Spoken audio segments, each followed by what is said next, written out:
¿Qué tal? ¿Cómo está? Es un gusto saludarlo nuevamente en este espacio de análisis Catalejo, que es una coproducción de Canal 44 y el Centro Universitario de Ciencias Sociales y Humanidades, el CUCH, de la Universidad de Guadalajara.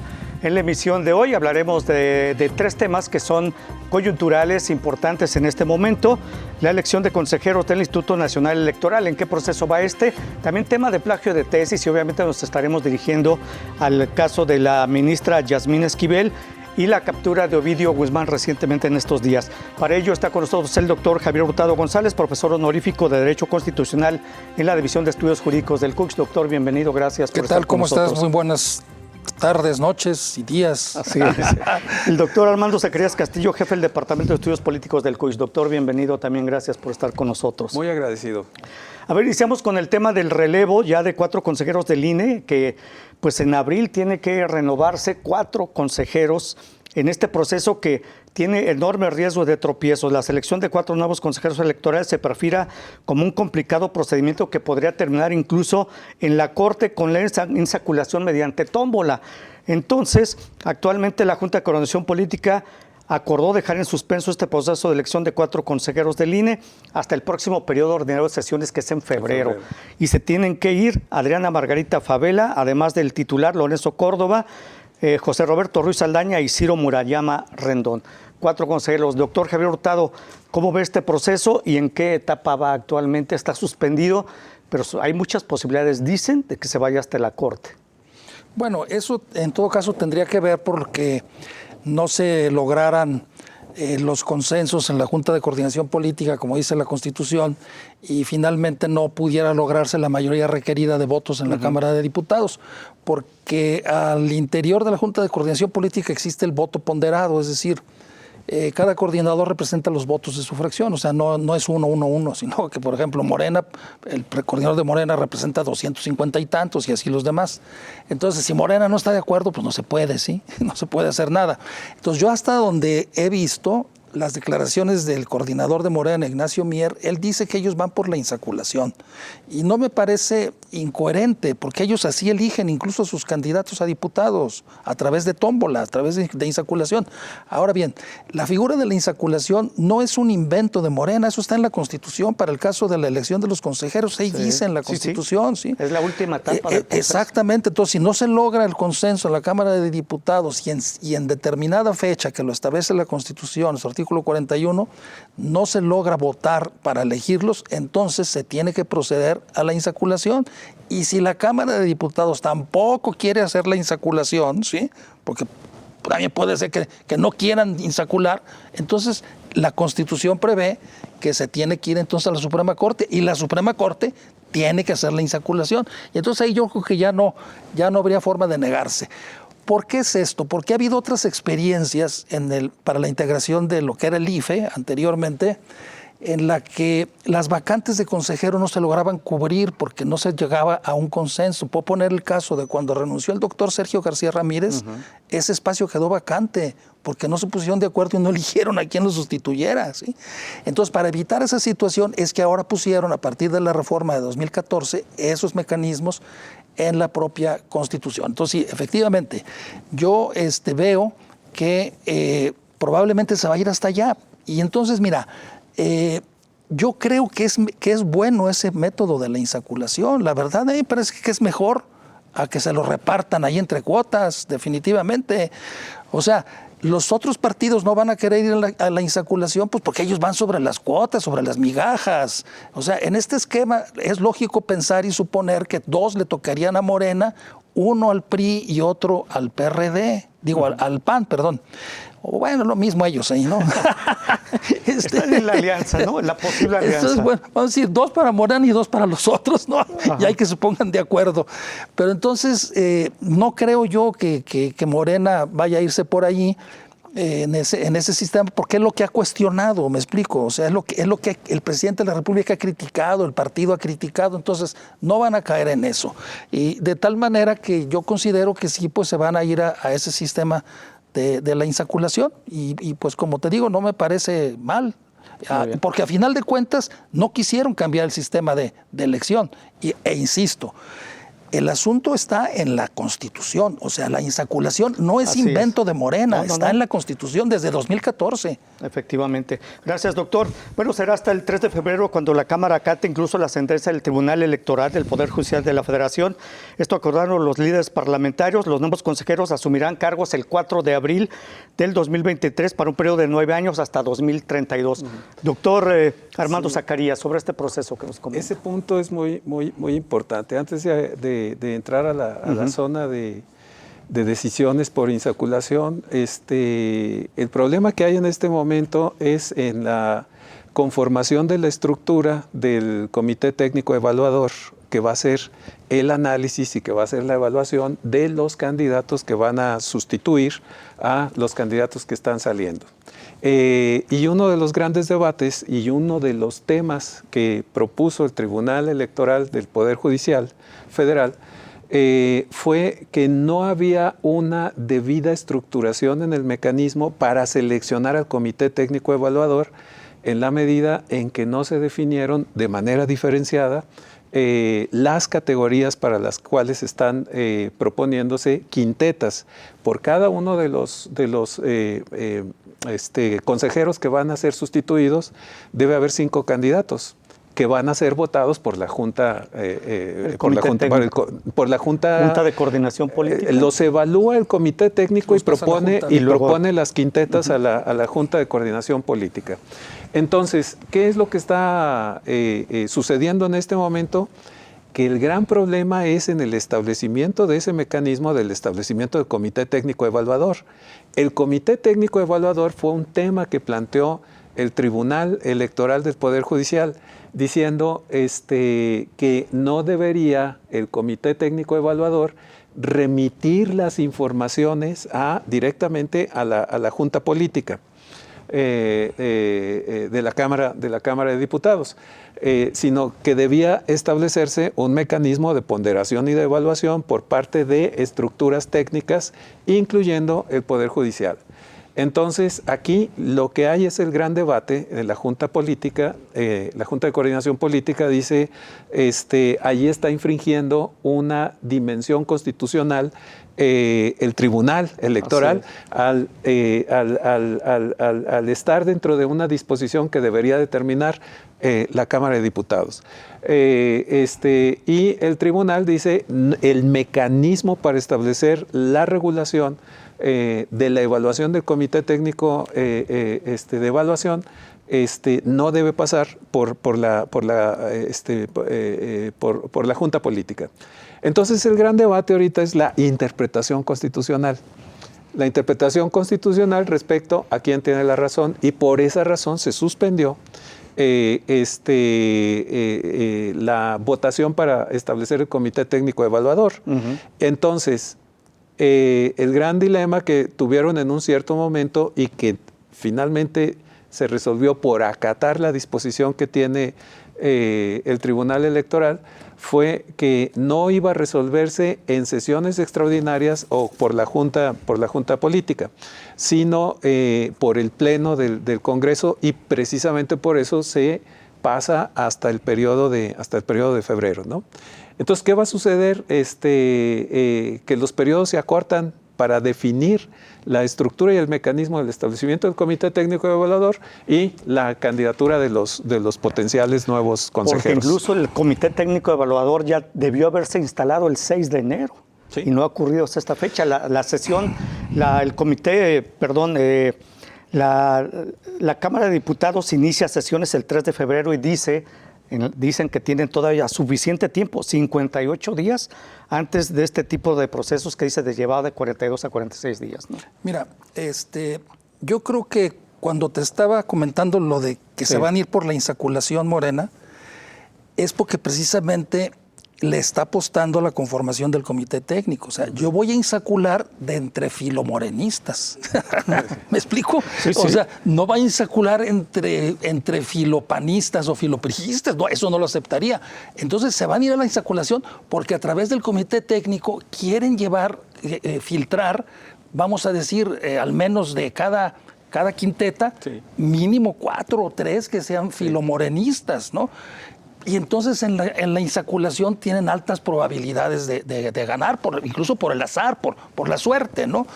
Pero entonces yo creo que ahí es donde le están apostando, ¿no? Ahora bien, mira, a mí me parece, y quiero eso dejarlo claro, y es importante decirlo, ¿sí?, que el Tribunal Electoral del Poder Judicial de la Federación se está excediendo. A mi modo de ver, y déjame decirlo. Doctor, permítanos, lo voy a interrumpir, perdón, vamos a hacer una pausa, la primera en este espacio, regresamos claro que sí, y nos sigue platicando este tema, porque incluso Mier, el coordinador de Morena, ha hablado de una controversia constitucional por lo que consta de intromisión. Constitucional e incluso desacato a la instrucción. Así es. No, es que no tiene facultades, un tribunalillo, perdóname que lo diga, sí, un tribunalillo, porque es un tribunalillo, sí. Muy bien, doctor. Para imponerle y darle órdenes a un poder soberano, por favor. Claro, muy bien, una pausa, regresamos, esto es Catalejo.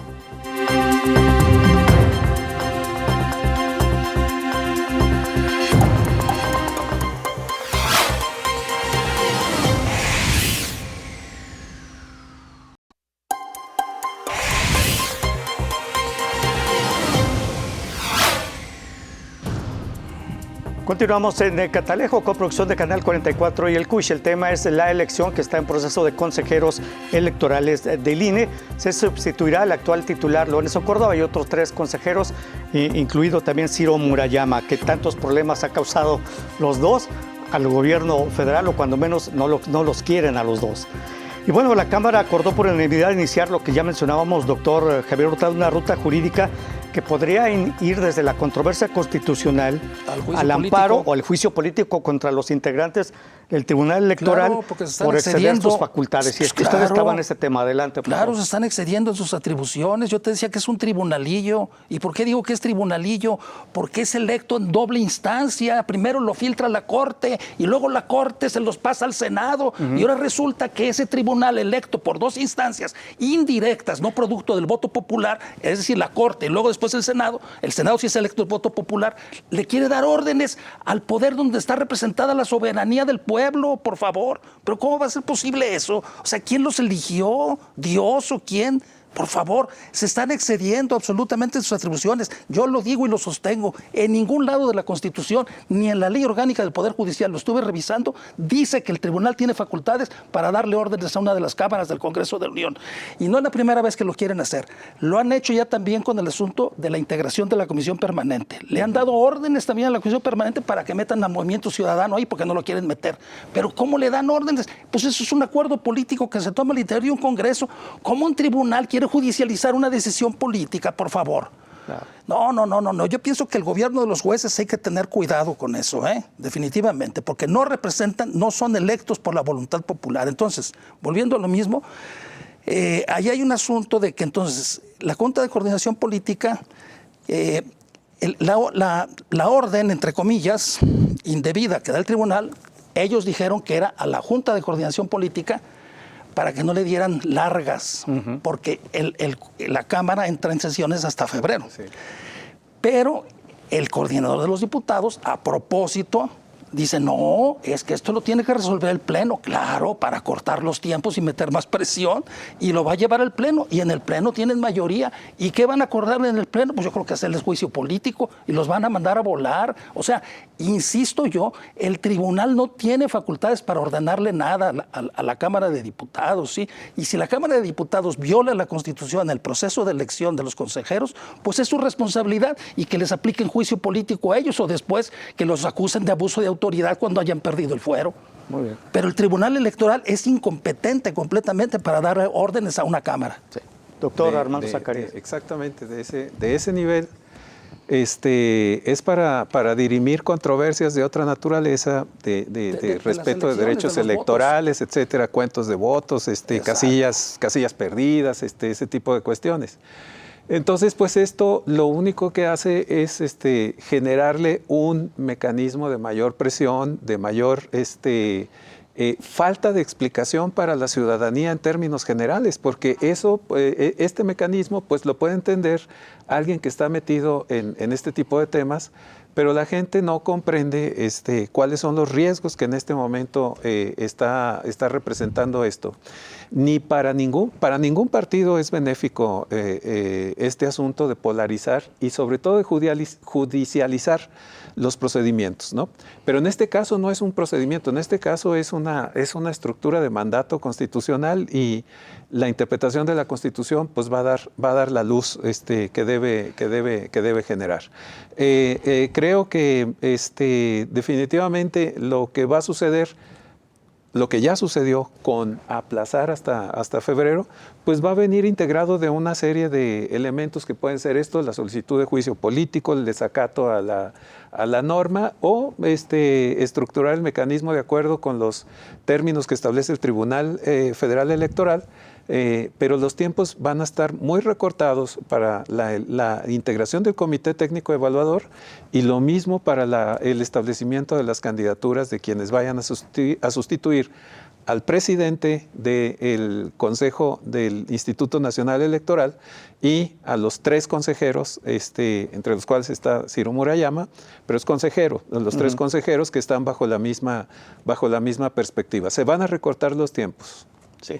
Y bueno, también algo que está causando algo de ruido es los integrantes del Comité Técnico Evaluador, porque la Comisión Nacional de Derechos Humanos propuso 2, el Instituto Nacional de Acceso a la Información, el INAI, propuso 2, y la Junta de Coordinación Política debe proponer 3. Hasta el momento los que se propuso la Comisión Nacional de Derechos Humanos son María del Socorro Puga Luébano y Ernesto Insunza Vera.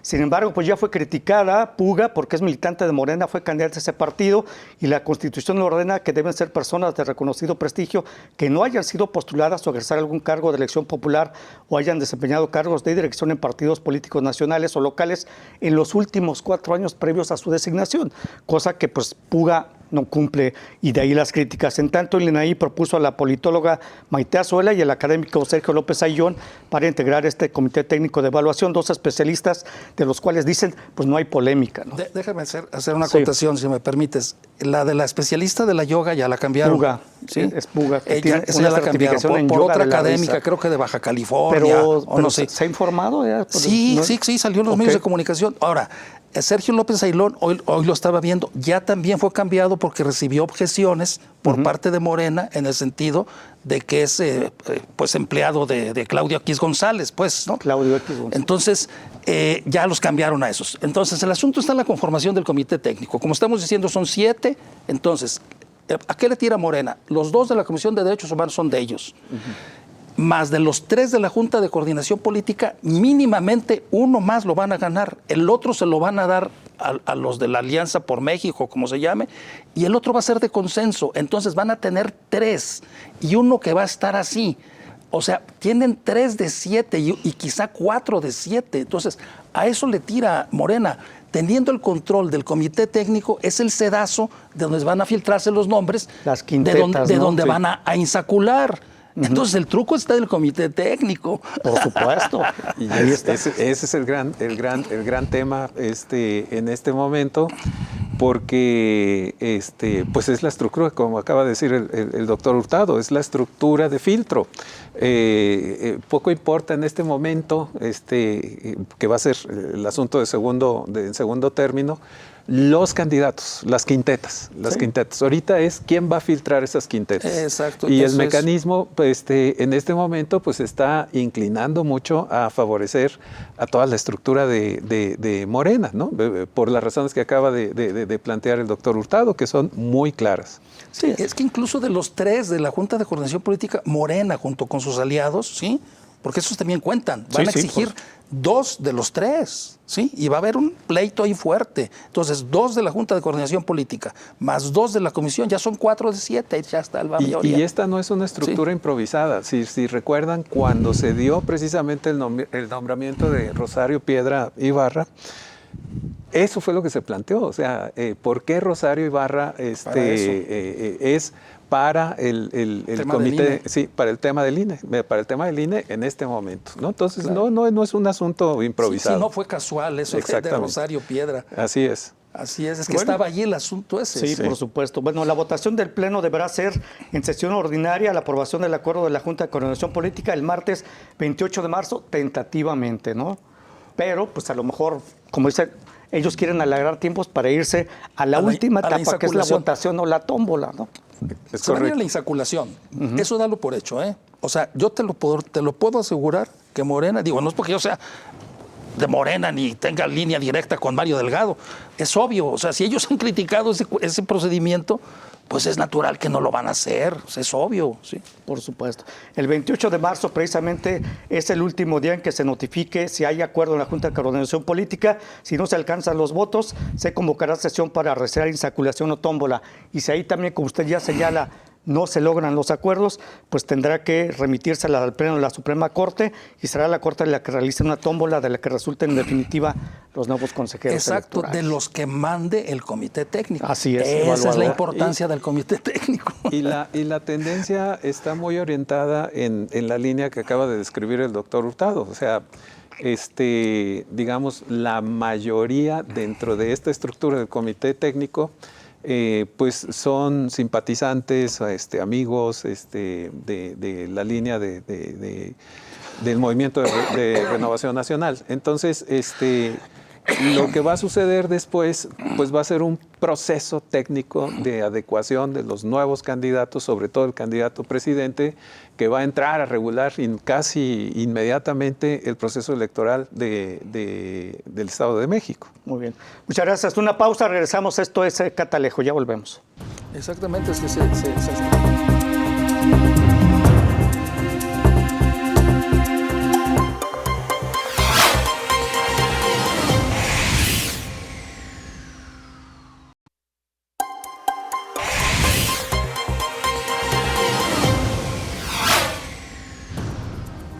Continuamos en Catalejo, una mirada profunda hacia horizontes cercanos, una coproducción de Canal 44 y el CUSH.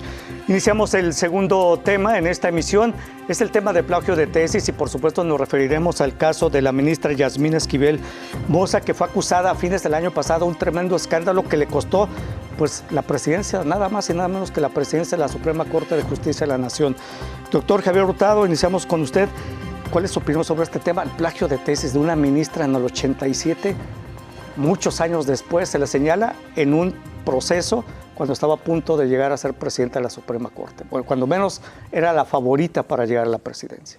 Sí, bueno, efectivamente, resulta muy casual que surge este asunto precisamente en ese contexto, ¿no?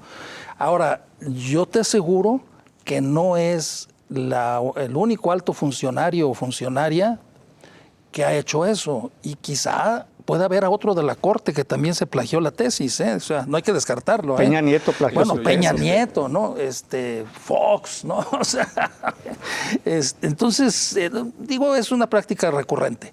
Entonces, el asunto ahí es el siguiente: ¿qué va a pasar con la ministra Yasmín Esquivel? Porque parece ser que está totalmente demostrado que sí es una vil copia de su tesis. 90%, dijo la UNAM.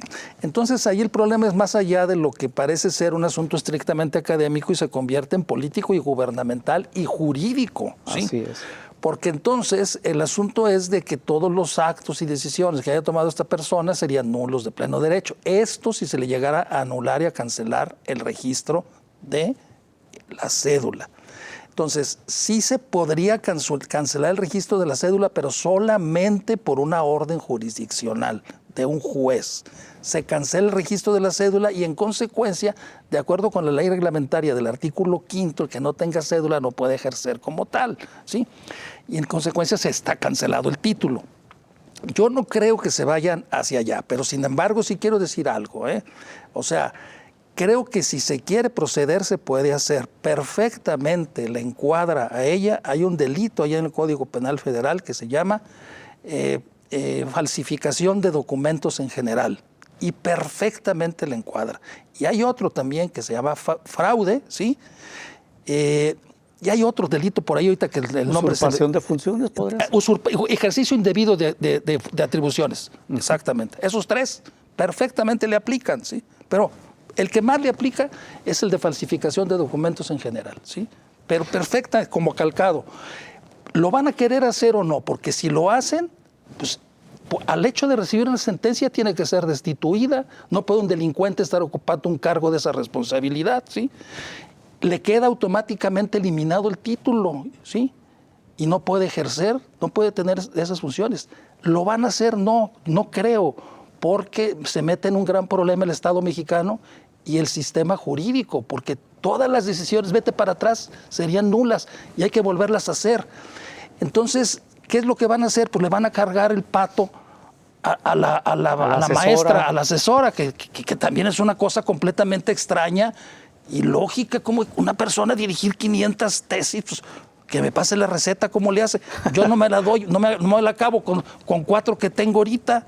Imagínense, porque ya incluso la UNAM y el ex abogado general de la UNAM dijo que en este caso no tienen autoridad para revocar título, como usted señala, tendría que ser mediante una orden judicial. Doctor Armando Zacarías, sobre este tema. Sí, efectivamente, aquí en primer término el dilema se plantea desde una perspectiva ética más que jurídica, y ese es el primer nivel.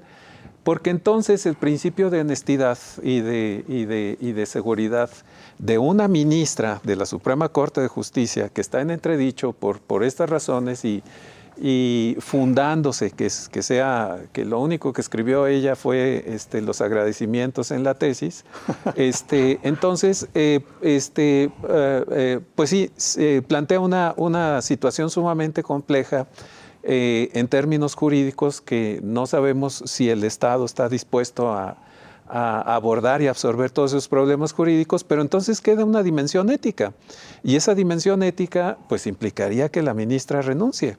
Pero quién sabe si esto... Pero es una decisión ya de ella.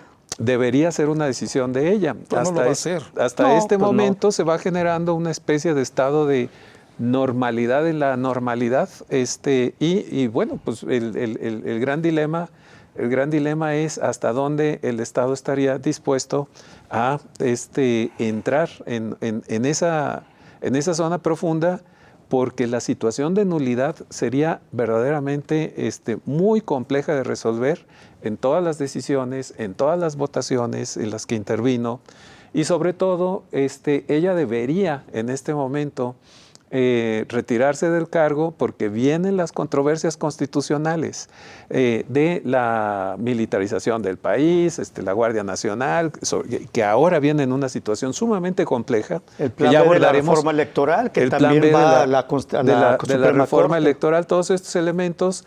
¿Con qué calidad ética va a intervenir la ministra cuando desde la perspectiva inicial no hay una presentación de tesis? Porque en la década en la que ella presentó este trabajo para su titulación, no había fórmula distinta que la tesis para titularse. Uh-huh. Muy bien. Ahora, pues ya la Facultad de Derecho de la UNAM, la FES Aragón, de Aragón, pues dice que contra ella no va nada, pero sí van a investigar a Marta Rodríguez Ortiz, asesora de tesis de la ministra Yasmín Esquivel, y del abogado Edgar Ulises Báez Gutiérrez, que también dijo que va a demandar a Yasmín por información falsa ante la Fiscalía General de la Ciudad de México, ¿no? No, y aparte hay un notario también que declaró en falsedad, se prestó, inventó que había ido el verdadero autor de la tesis, y el autor de la tesis estaba en el hospital. Estaba enfermo. O sea, hay una serie ahí de hechos irregulares graves, ¿no? Ahora, yo también quisiera decir una cosa, mira, estamos enfocando todo hacia el aspecto de la persona, pero la persona no podría haber hecho eso si no es en un contexto. Ahora, el contexto fue el de la UNAM, no nos olvidemos de eso, y es en la UNAM donde existe una profesora que ha dirigido más de 500 tesis, que eso en ningún lugar del mundo existe y es completa y humanamente imposible, ¿sí? Que puedas dirigir 500 tesis. Es imposible, ¿sí? Y además 8 de ellas similares a la que presentó. A la que presentó, y aparte otras tantas iguales, ¿no? Así es. Entonces, hay un sistema ahí de corrupción, a mí me da la impresión, ¿sí? Para el otorgamiento de títulos y grados al interior de la UNAM. Y eso hay que decirlo. Nos duele mucho, pero es cierto, porque ahí está visto. Y entonces le van a cargar todo a la profesora esa. Bueno, pues qué bueno que lo hagan, porque ese sistema ya no puede seguir. Además, acabo de enterarme de que el acuerdo de la Facultad de Derecho de la UNAM, donde se está discutiendo esto, y no en la FES Aragón, que es de donde egresó ella, sino en la Facultad de Derecho, que es donde se hizo la tesis original, ¿sí? No sé por qué lo están discutiendo ahí, no en la FES, porque debería ser en la FES Aragón, o sea, Facultad de Estudios Superiores de Aragón. Claro. Entonces, yo creo que ahí el asunto es de que, digamos, la universidad se está haciendo bolas y tú te puedes preguntar de por qué no se había dado cuenta. Hay unos programas, el doctor Armando Zacarías debe saber perfectamente, hay unos programas de cómputo, sí, software, que te permiten detectar plagios. Sí. ¿Y por qué no lo hacen? Apenas hasta ahora lo van a hacer. Y entonces, ¿para qué están los comités y los jurados que aprueban una tesis? Nadie se da cuenta de eso. Entonces, o sea, ¿qué pasa? ¿Cómo puede haber 500 jurados que no se dan cuenta que hay tesis dobleteadas y falsas? Es increíble, ¿no? Por supuesto. Muy bien, pero vamos a hacer una pausa breve. Regresamos con este mismo tema, el plagio de tesis. Ya regresamos a Catalejo.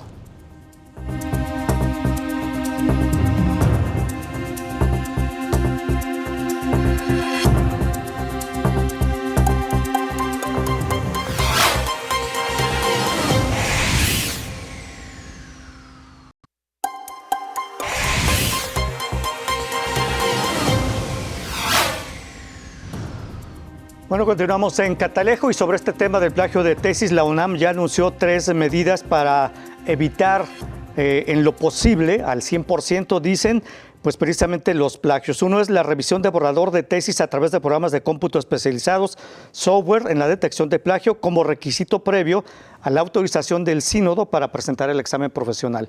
Esa es una primera medida. Igualmente, exhortar a los programas de posgrado que aún no utilizan estos programas de cómputo para que analicen con ellos los borradores de las tesis de grado antes de proceder a la integración de los jurados respectivos. Y 3, una campaña informativa de sensibilización sobre la importancia de la integridad académica y la gravedad de la comisión de plagio entre alumnos de diferentes años de licenciaturas, particularmente en aquellos que estén próximos a egresar de sus estudios y opten por la presentación de la tesis o de un informe escrito como modalidad de titulación. A mí me llamó la atención algo que dijo el doctor Javier Hurtado al inicio. Es un tema recurrente, un problema recurrente. ¿Realmente el plagio de tesis es problema recurrente en las universidades? Ustedes que seguramente han dirigido o dirigen muchas tesis. Bueno, no a lo que se ve en la UNAM, sí. Ahí quedó demostrado. O sea, a mí me parece completamente irregular. Lo vuelvo a decir, ¿no? Que una persona dirija 500 tesis. Sácale la cuenta. Si fueron en 20 años, estamos hablando de más de 20 tesis por año. Entonces, un criterio que de los que acordó la UNAM que se le escapó es que ponga un criterio. Ningún profesor puede dirigir más de 5 tesis al año, por favor. Es humanamente imposible. Quienes hemos dirigido tesis sabemos lo que es eso. Una buena dirección de tesis, por favor. Es una friega, pero friega soberana. Peor que dar una clase. Sí. Al doctor Armando Zacarías. Pues son medidas que ya están establecidas tanto por el CONACYT, así como por la Secretaría de Educación Pública, para comenzar a detectar este tipo de problemas, no solamente en el caso de las tesis, sino en el caso de trabajos de investigación que se presentan, etcétera. Sí, el tema del plagio es un tema extraordinariamente recurrente en muchos espacios. Sin embargo, bueno, pues existen los instrumentos, ahora existen los instrumentos técnicos para la detección de este tipo de problemas.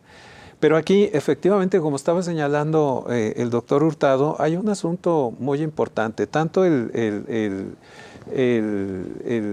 comité de titulación como el director de tesis, haciendo un trabajo medianamente serio, hay una detección de lo que está haciendo el estudiante. No, entonces, y el asesor. Pues sí, entonces todos estos elementos, pues en este momento se configuran como el problema que está detectado dentro de las instituciones, pero nos remite a un asunto muy esencial, que es el ético. Entonces, ¿de qué manera, independientemente del legal, por el tema del plagio, de qué manera puede sustentarse un profesional que, a través de un mecanismo de fraude, a través de un mecanismo de robo, porque pues, estás robando las ideas de otra persona, se sustentó en un momento dado como un profesional de algo? Que ese es el tema al que en el que surge el tema de la ministra Yasmín Esquivel, en el sentido de que, bueno, con esa calidad ética es con la que va a intervenir, va a participar dentro de la resolución de las controversias constitucionales, que son varias. Entre ellas, las dos más importantes es el famoso Plan B y el de militarización.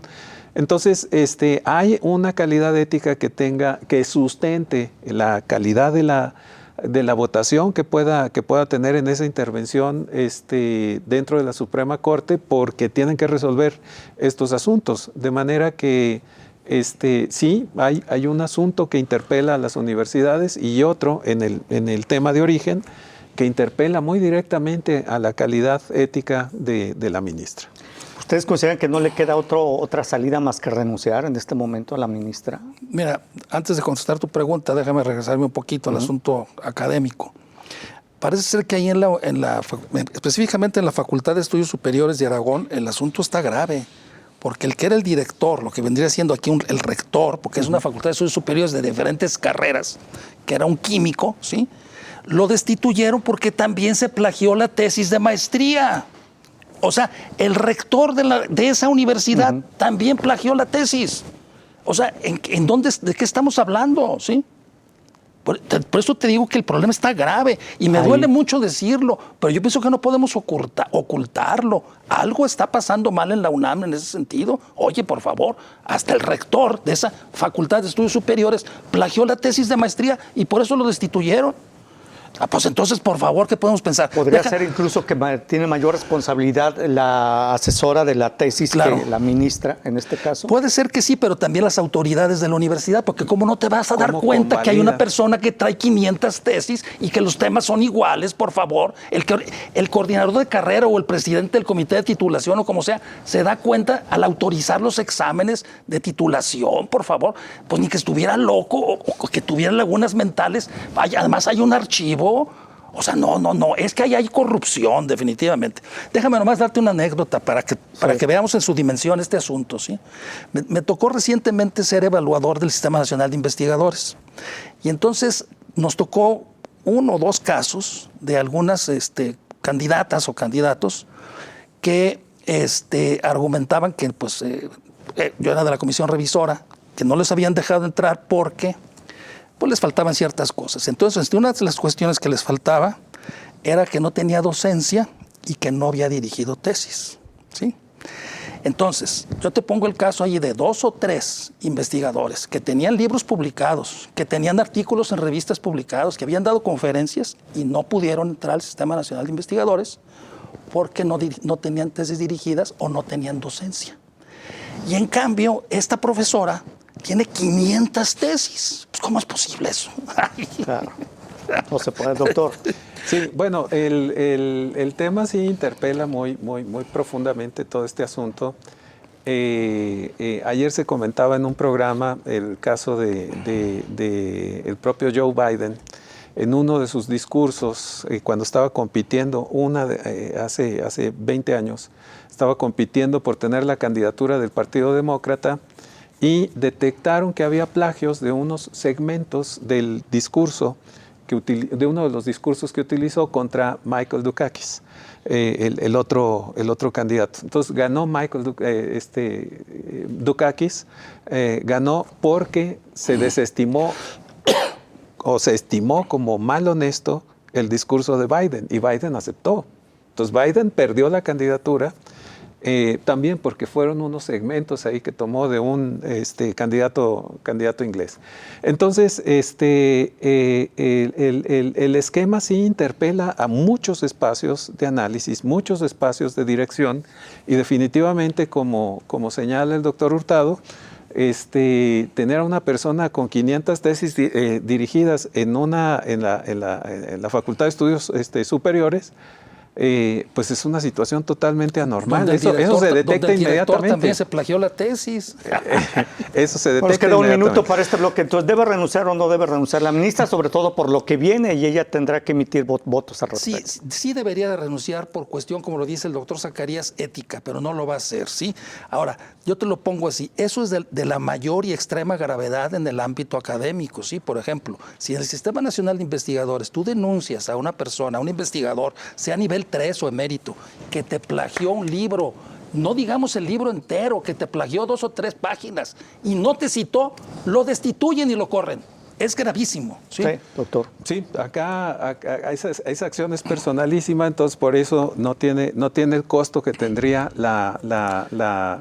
eliminar el grado de licenciatura de la ministra Yasmín Esquivel.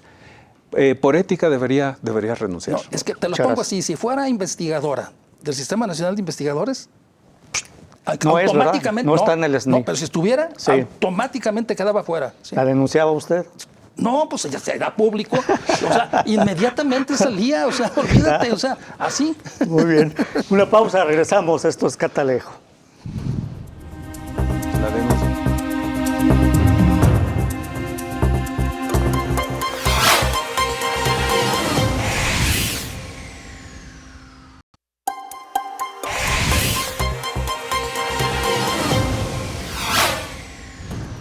Llegamos a la parte final de Catalejo y bueno, en este segmento quisiera escuchar sus opiniones, comentarios sobre la captura de Ovidio Guzmán recientemente, y mucho se ha especulado que esto fue precisamente a petición de Biden para esta cumbre precisamente de líderes de América del Norte, en la que también participa el primer ministro de Canadá, Trudeau. Doctor Javier Hurtado, ¿qué hay sobre esto? Porque aparte, AMLO, el presidente López Obrador, había dicho, yo quiero que aterricen en el AIFA, le habían dicho que no, y luego, pues curiosamente capturan a Ovidio Guzmán y luego la Casa Blanca dice, sí va a aterrizar en el AIFA. ¿Qué hay de todo esto? No, bueno, mira, yo te quisiera dar una opinión que por ahí en los WhatsApps que uno recibe y los grupos en los que pertenece, se comenta, ¿no? Los grupos que hay. Entonces, por ahí yo recibí una opinión donde pues yo vi muy bien que lo hubieran capturado, ¿no? Pero entonces algunos amigos dijeron, no, es pura propaganda para Biden, es pura propaganda para el gobierno, eso es un regalo para Biden. Y bueno, entonces, si lo capturan, malo. Si no lo capturan, malo. Sí. Si se hacen como que no existe, malo. Entonces, ¿qué es lo positivo? No sé. ¿Qué es positivo entonces? Capturarlo es malo. Soltarlo es malo. Hacerse que no existe es malo. ¿Y entonces qué es lo bueno? Lo que yo tal vez entienda es, si lo capturó en esta ocasión, se puso en riesgo también a la población civil. De hecho, hubo 30 muertos, ¿no?, en este operativo para capturar a Ovidio Guzmán. Pero no de la población civil, solamente... No, claro, por supuesto. De los pero también se puso en riesgo a la población civil en todo el operativo, porque hubo quema de camiones, en fin, todos los bloqueos que hubo en Culiacán precisamente. En la vez anterior que fue capturado, lo capturaron y lo soltaron, y el pretexto fue, es que se pone en riesgo a la población civil.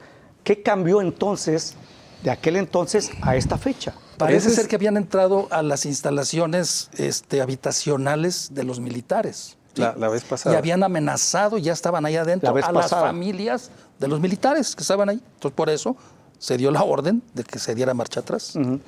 Yo creo que ciertamente el tema de la detención de Ovidio Guzmán tiene una relevancia extraordinariamente importante. Pero yo creo que lo que es más importante aquí es saber cuál es el peso y el contenido de la decisión que se está tomando, porque es un cambio radical respecto de la política que había planteado el presidente en el famoso eslogan de abrazos y no balazos.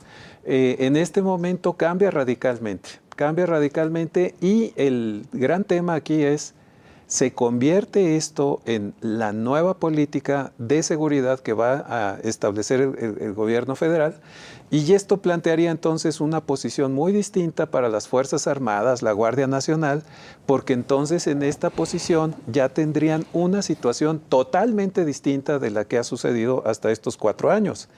Lo que pondría entonces la necesidad de una reflexión muy importante sobre todo en ese tema de la militarización de México, que sería hacer una revisión realmente sobre los hechos de la transformación del papel que estarían desempeñando las Fuerzas Armadas en este tipo de trabajos y de esquemas, ¿no?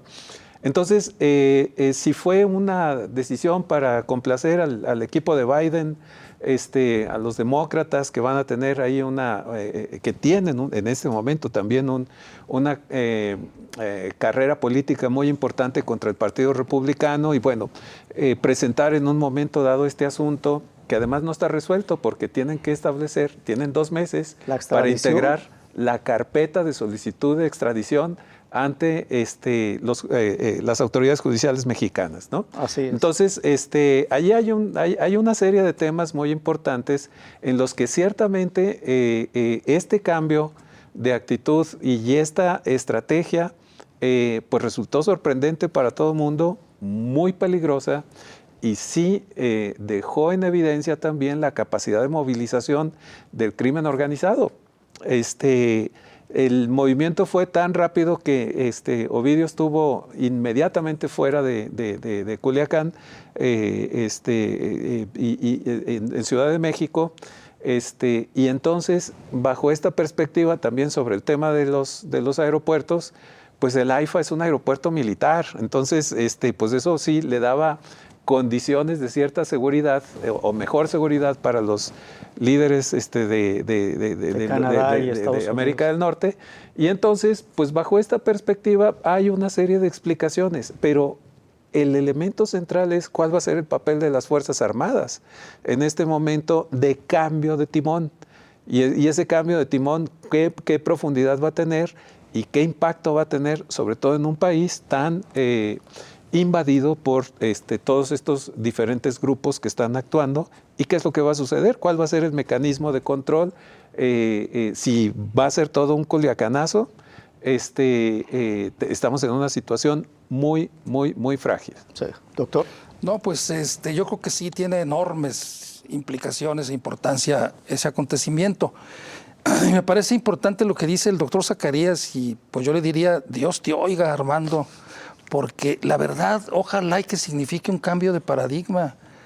El cambio de los abrazos, no balazos, a los balazos, no abrazos. Usted ha criticado precisamente la pasividad de las Fuerzas Armadas. Porque ahora sí, ¿no?, les aventaron balazos, pero sabroso y desde el aire. Sí. Entonces, pues a mí me da gusto si es un cambio de estrategia, de actitud. Qué bueno, porque la verdad lo digo sinceramente, a mí me duele mucho y me entristece mucho cuando los delincuentes y los criminales le faltan el respeto y humillan a los miembros de las Fuerzas Armadas. Claro. Yo me siento ofendido, yo mismo, ¿sí? Entonces, que hagan eso, qué bueno, yo lo aplaudo, excelente, que abandonen los abrazos y ahora balazos. Y porque también se habla en este tema, ¿cuál va a ser el papel de las Fuerzas Armadas en este contexto actual? Si va a cambiar esta política de abrazos no balazos por abrazos no balazos sí, en este caso, porque también se habla de que hay diferencias entre el secretario de la Defensa Nacional y la Marina. Sí. Siempre las ha habido. Pero que incluso en este operativo no estuvieron de acuerdo para llevarlo. Bueno, no participó la Marina, sí, no hasta donde sé yo. Pero precisamente porque no estuvo de acuerdo en la forma. No participó la Marina ni participó el gobierno del Estado, ¿no? El gobernador dijo que él no estaba informado. A lo mejor hasta ni AMLO supo, porque ya ve que en la mañanera él decía que no sabía nada. No, sí supo. Yo creo que le avisaron en la reunión secretaria a las 6 de la mañana. Pero inmediatamente lo mandaron a la mañanera para que no se le ocurriera dar la contraorden. O sea, definitivamente es una... Yo que sí, váyase a su mañanera. Es una estrategia sumamente, pues, llevada a cabo con mucho profesionalismo por parte de las Fuerzas Armadas, y la respuesta que tuvieron de parte de los grupos del crimen organizado también fue verdaderamente sorprendente, ¿eh? O sea, las imágenes que hay en diferentes noticieros y demás, pues plantea una movilización espontánea que se realizó, pero solamente porque las Fuerzas Armadas ya tenían el mecanismo de extraerlo y transportarlo inmediatamente a la Ciudad de México. No se logró más problemas, ¿no? Sí. Pero es preocupante esa capacidad de movilización del crimen organizado en una situación inesperada. Entonces, aquí lo que se tiene que asegurar es que efectivamente toda esta estructura y todos los mecanismos y protocolos que deban tener tanto las Fuerzas Armadas como la Guardia Nacional, pues estén debidamente comprendidas por todas las partes que van a intervenir. Así, neutralizar esos operativos de reacción de la delincuencia organizada. Porque ¿no? uno se plantea efectivamente, Claro. a ver, fue Guardia Nacional y Fuerzas Armadas. Pero ¿qué pasa con las autoridades locales? Claro. Muy bien, pues les agradezco su presencia, doctor Javier Hurtado González. Muchas gracias por estar con nosotros. Muchas gracias. Doctor Armando Zacarías Castillo, Muchísimas gracias. Y sobre todo, Saludos. muchas gracias a usted. Nos vemos en la siguiente emisión de Catalejo. Gracias.